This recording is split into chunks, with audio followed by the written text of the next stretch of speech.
Olá pessoal, sejam bem-vindos a mais uma videoaula do canal Ednei Soluções em Informática.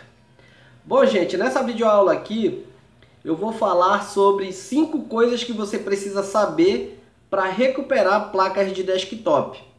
Tem muita gente aí que tem vontade de aprender a recuperar placa de desktop, gente, porém se esquece que existem 5 fundamentos básicos para você aprender a recuperar, recuperar uma placa de desktop. O primeiro é você conhecer o funcionamento de uma placa-mãe, gente. Muitas vezes, o fato de você não conhecer uma placa-mãe, como é o funcionamento de uma placa-mãe, pode atrapalhar você de chegar ao problema da placa e simplesmente fazer o reparo, entendeu, gente?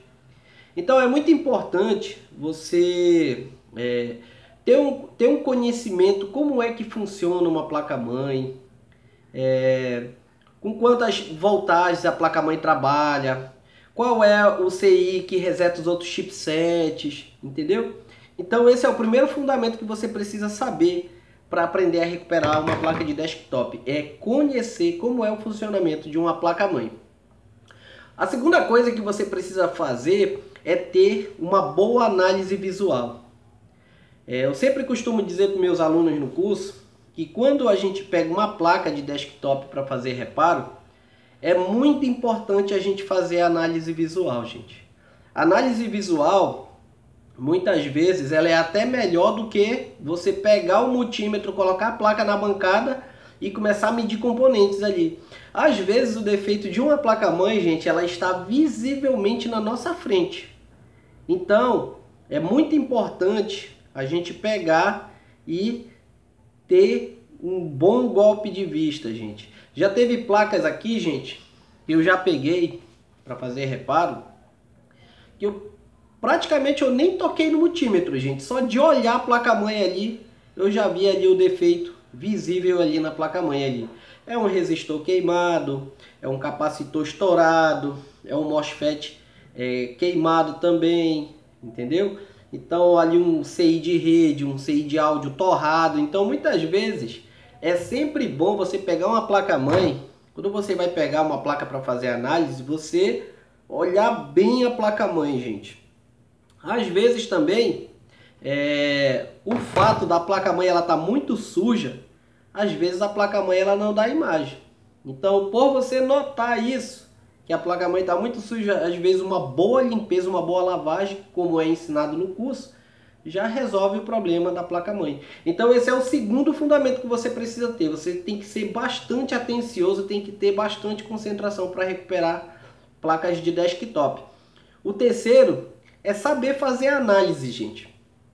Hoje em dia, muitos técnicos sabem onde é que está o problema da placa-mãe, porém eles não sabem pegar o multímetro e analisar o defeito, medir os componentes direitinho, como é que mede os MOSFET de entrada e de saída de uma placa-mãe, como é que você faz o teste dos cristais, como é que você faz a medição da BIOS.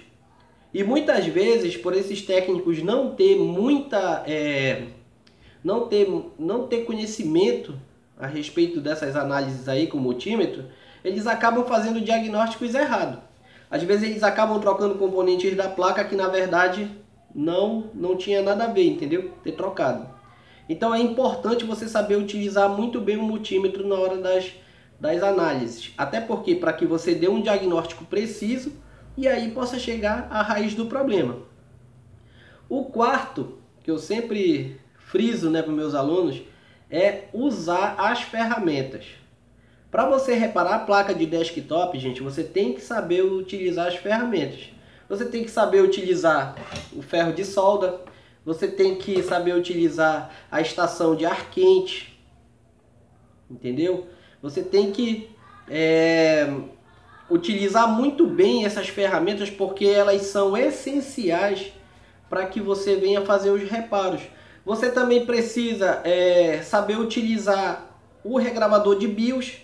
Muitas placas-mães dão entrada na assistência, principalmente na minha assistência, para reparo, e a maioria dos problemas é BIOS, gente.